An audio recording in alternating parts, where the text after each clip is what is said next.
যে কোনো বাচ্চার শারীরিক এবং মানসিক বিকাশের জন্য খেলাধুলা অত্যন্ত প্রয়োজন।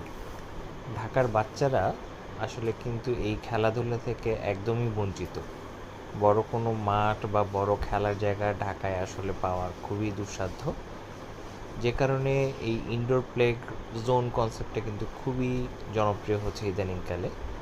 আমার বাসার পাশেই একটি কমার্শিয়াল বিল্ডিংয়ে এরকম দুটো প্লে জোন হয়েছে। আজকে মিহরান এবং সোহাইলা এসেছে ফান প্যারাডাইস নামে একটি প্লে জোনে। এটা বসুন্ধরা আবাসিক এলাকার আই ব্লক 5 নম্বর রোডে অবস্থিত। বেশ বড় জায়গা, 5,000 স্কোয়ার ফিটের মতো। খেলাধুলার অনেকগুলো অপশন রয়েছে, যার মধ্যে এই ট্র্যাম্পোলিনটা আমার বাচ্চাদের খুবই পছন্দ হয়েছে।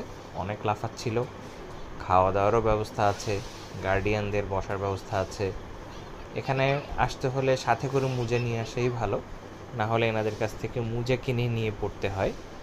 আর বাচ্চাদেরকে দেখাশোনার জন্য লোকজন আছে।